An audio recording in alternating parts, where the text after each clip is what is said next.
बिस्मिल्लाहिर्रहमानिर्रहीम अस्सलाम वालेकुम। ऐसा नाश्ता जो कि ईद पर बनाएंगे मज़ा ही आ जाएगा। ये है लाहौरी बोंग, नाश्ते के लिए बहुत ही मज़ेदार। तो शुरू करते हैं अपनी वीडियो। बोंग के लिए मैंने बोंग ही का गोश्त लिया है जिसके साथ नली होती है इस तरह, और ये तकरीबन 3 किलो के करीब बोंग है। और पीस इसके दिखाती हूँ, 1 पाव से ज़्यादा बड़ा पीस है, हाफ़ के जी से कम, और 1 पाव से ज़्यादा बड़ा पीस रखेंगे तो बोंग जब ज़्यादा देर पकाते हैं ना तो ये बोटी टूटती नहीं। ये बोंग का पीस है, आप इतना बड़ा पीस आपने बनवाना है ख़ास इसलिए।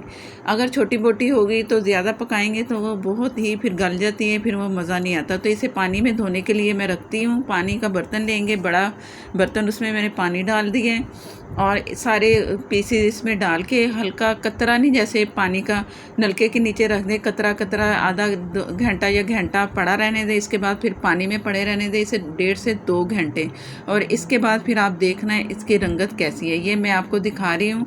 अब आप देख लो कि सारा जो एक्स्ट्रा ब्लड था ना वो निकल चुका है। अगर ये हम नहीं करेंगे ना तो जो बोंग की बोटियाँ हैं ना वो कलर ब्लैक हो जाता है, उस या ब्लैक नहीं तो ज़रा डार्क कलर होता है जो देखने में अच्छा नहीं लगता। ये आप देखोगे कि ये देखने में भी अच्छा लग रहा है, और जब पकेगा ना तो इसका कलर बहुत अच्छा खूबसूरत लगेगा, खाने में भी मज़ा आएगा, जायका भी अच्छा आएगा। तो आपने इस तरह करना है, पहले 1 घंटा कतरा कतरा पानी के रख देना नल के नीचे। उसके बाद फिर 3 से 4 घंटे पानी में पड़ा रहने दें और अच्छा सा धो के। और नलियाँ आपके सामने ये मैं आपको दिखा रही हूँ, इनको मैं कैसे रखूँगी बर्तन में जब पकाएंगे तो वो सारा तरीका बताती हैं। तो आप इसकी तैयारी करते हैं कि यखनी निकालते हैं। एक मैंने बड़ा पतीला लेना है, ये आप मैंने इसे पानी ड्रेन होने के लिए रख दिया था, सारा पानी नुचड़ चुका है, बिल्कुल पानी खुश्क होना चाहिए। छलनी में रख दें गोश्त को, ये पानी के बगैर है। अब ऊपर से मैं पानी इसमें शामिल कर रही हूँ। बड़ा पतीला लिया है मैंने खुले मुंह वाला, और पानी इतना डालना है कि ये पानी ऊपर तक गोश्त किया है, ऊपर तक आएगा तो सही पकेगी और शोरबा भी सही आपको मिलेगा। एक मीडियम प्याज ली, 2 हिस्सों में काट ली, वो डाल दिया। और ये लहसुन है, 6 से 7 पीस बड़े बड़े साबुत लहसुन के, ये आपने लाजमी इतना डालना है। 3 किलो के करीब होंगे तो इतना लहसुन जाएगा। 1 टेबलस्पून इसमें नमक जाएगा, और हाफ़ टी स्पून लाल मिर्च पाउडर जाएगा, 1/4 टीस्पून हल्दी जाएगी। लहसुन से इसका जायका अच्छा आता है। अब कुछ और दिखाती हूँ। ये मैंने एक कपड़ा लिया है, इसकी पोटली तैयार करेंगे साबुत गरम मसालों की। 2 से 3 लौंग, और दालचीनी का पीस, जायफल थोड़ा सा, और बड़ी इलायची, सब्ज़ इलायची, ज़ीरा, साबुत थोड़े थोड़े से मसाले जाएंगे, और साबुत धनिया। इसकी पोटली बना लेंगे। थोड़े थोड़े साबुत मसाले डाल के पोटली तैयार कर लें। पोटली इसलिए डाल रही हूँ कि इसका जो कलर मसालों का होता है ना वो गोश्त पे ना आए, शोरबे में ना उसका कलर आए, जो कि डायरेक्ट डालते हैं तो कलर ख़राब होता है शोरबे का भी और गोश्त का भी। पोटली इसलिए मैंने इसे डाली है इसमें। और लहसुन आपने ज़्यादा ही डालना है। और ये नलियाँ जो हैं पहले से सेट करके आपने रखनी है। अगर आपने ऐसे ही रख दी तो सारा जो इसकी नली होती है ना, अंदर से जो उसका रोगन होता है वो सारा निकल जाता है। इस चीज़ का आपने ध्यान रखना है। सारी नलियाँ सेट करके जैसे मैंने रखी इस तरह रखनी है। और साइडों पे आटा लगाना है। आटा इसलिए लगाना है कि ज़रा सी भी स्टीम बाहर ना निकले। स्टीम बाहर निकलती है ना तो स्टीम निकलने से पानी बहुत ड्राई होता है। जितना पानी मैंने डाला है ना ऊपर तक पानी आ गया। पतीला यानी कि आप समझो कि मैंने 3 इंच नीचे पानी रखा हुआ है बस। पतीला भी काफ़ी बड़ा है। ये आटा भी लगा दिया ऊपर से। ये ढक्कन दे के ऊपर वज़न वाली कोई चीज़ रख दें और दम वाली आग पे आप इसे छोड़ दें। सुबह नाश्ते के बाद आप अगर ये छोड़ते हैं ना पकने के लिए तो 5 से 6 घंटे में ये गल जाता है। और दम वाली आग पे आपने रखना है, तेज़ पे नहीं रखना। सारी चीज़ें आप ये गौर कर लें कि मैंने इसे कैसे पकने के लिए छोड़ा है। बिस्मिल्लाहिर्रहमानिर्रहीम। मैं आपको 5 घंटे के बाद दिखा रही हूँ और देखती हूँ कि गोश्त गला है कि नहीं गला। अक्सर जो बीफ होता है कभी गलता है, टाइम लेता है। अगर इस वक्त हम ढक्कन उठा रहे हैं, थोड़ी सी उसमें कसर है, तो आप पानी थोड़ा सा कम लग रहा है और पानी डाल के उसे गलने के लिए दम वाली आग पे आपने छोड़ना है। गोश्त मैंने चेक कर लिया है, गोश्त गल चुका है, और इसकी जो मिक्की हैं वो भी तैयार हो चुकी हैं। रोगन भी ऊपर सारा आ चुका है। ये जो लहसुन है ये सारा निकाल लेंगे, प्याज अलग निकाल लूँगी, और जो पोटली वो भी निचोड़ के अच्छी साफ खूब ज़ोर से निचोड़ के आपने इसको भी पोटली को भी निकाल लेना है। प्याज अलग रखना है, ये ज़ाया नहीं करना, ना लहसुन ना प्याज। वो मैं आपको बताती हूँ कि हमने क्या करना है। गोश्त भी बहुत अच्छा सा गल चुका है, थोड़ी बहुत कसर होगी तो मैं इसे दम वाली आग पे छोड़ दूँगी पकने के लिए। तो इसके मसाले की तैयारी करेंगे कि वो क्या करना है आगे। तो आइए मैं आपको दिखाती हूँ। बिस्मिल्लाहिर्रहमानिर्रहीम। ये अदरक को अगर हम कूट लें ना तो 1 टेबलस्पून बनता है, और जो लहसुन है अगर इसे भी कूट लें तो ये 2 टेबलस्पून बनता है बग़ैर पानी के। आपने इसी तरह ही फ्रेश लहसुन लेना है, फ्रेश अदरक लेना है और इतना ही डालना है। ज़्यादा लहसुन इसमें जायका आता है और गाढ़ापन भी आता है। पहले भी ज़्यादा लहसुन था, अब भी ज़्यादा लहसुन है। इसको हमने पीस लें या कूट लें। पीस लेंगे तो ज़्यादा अच्छा है। मीडियम प्याज ली, उसे भी मैंने सुनहरी कलर दिया है, ज़्यादा तेज़ कलर नहीं दिया है, इससे जायका अच्छा आएगा पीसने के लिए। इसलिए इसमें मैं डाल रही हूँ कि साबुत अक्सर प्याज नज़र आती है, तो आपने प्याज को पीसना है। ये वो प्याज है जो मैंने डाल दी थी यखनी में, वो भी इसमें गई।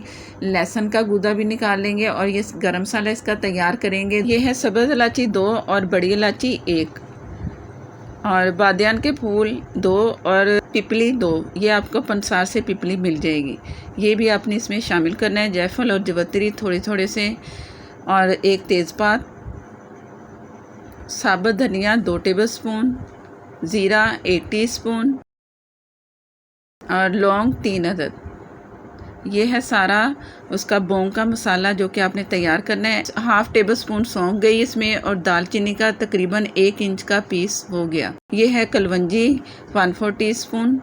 कलवंजी में भी इसका जायका बहुत अच्छा लगता है, ये भी आपने ज़रूर शामिल करनी है कलवंजी।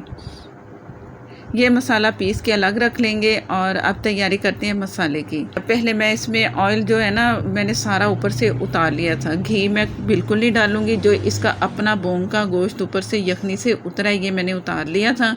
और ये भी आप अपनी मर्ज़ी से डालें, जितना कम ज़्यादा जितना आपको रिक्वायर्ड है।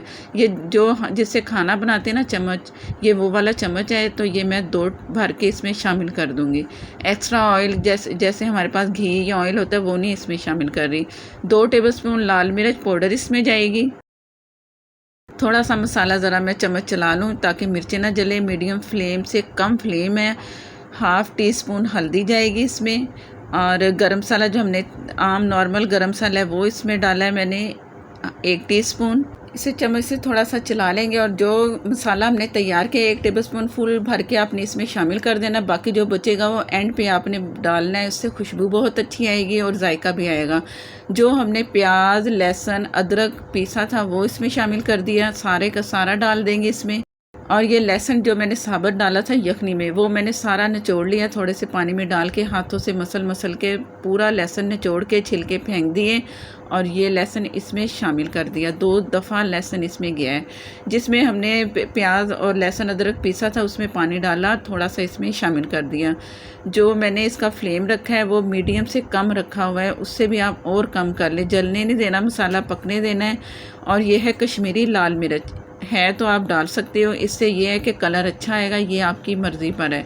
रेड कलर आएगा तो ज़रा अच्छा लगता है। अब पकने के लिए छोड़ देंगे। अभी इसमें पतलापन है ना मसाले में, तो वो आप देखना बाद में कैसा रखेंगे इसका मसाला। और मैंने दोबारा से 1 टीस्पून फुल भर के नमक शामिल कर दिया। आप अपनी मर्ज़ी के मुताबिक टोटल जब पक जाए ना ये बोंग, तो तब आपने नमक चेक करके कम ज़्यादा कर सकते हैं। और मसाला भूनना है बहुत अच्छा सा, दानेदार सा मसाला होगा। अभी पानी है ना इसमें, तो ऐसा नहीं होना चाहिए। ऐसा मसाला जब हो तो आप समझ जाओ कि आपने बोंग का मसाला बहुत अच्छे से तैयार कर लिया। बबल आ रहे हैं जैसे मैंने चम्मच में मसाला उठाया है। इसमें मसाले की ही बात है कि अगर मसाला अच्छा है तो बोंग का जायका बहुत मज़े का लगेगा।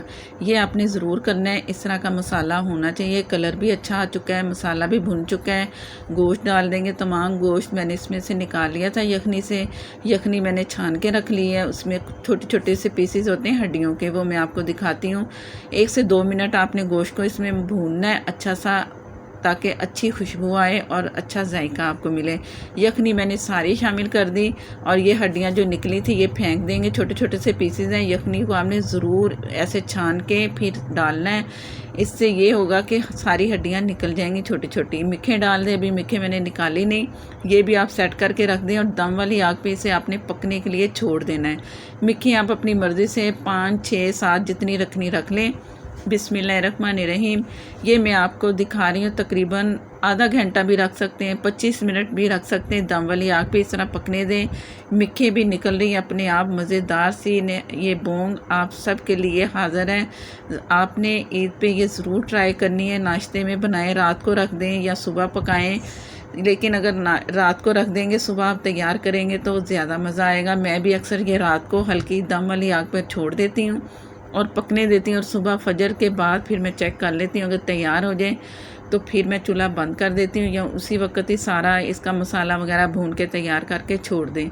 ईद के लिए बहुत ही मज़ेदार सा नाश्ता है, ज़रूर ट्राई कीजिएगा। मिखे भी निकालें और इंजॉय करें। पेज पर नए हैं तो प्लीज़ लाइक कर दें, शेयर कर दें, हो सके तो फॉलो कर लें।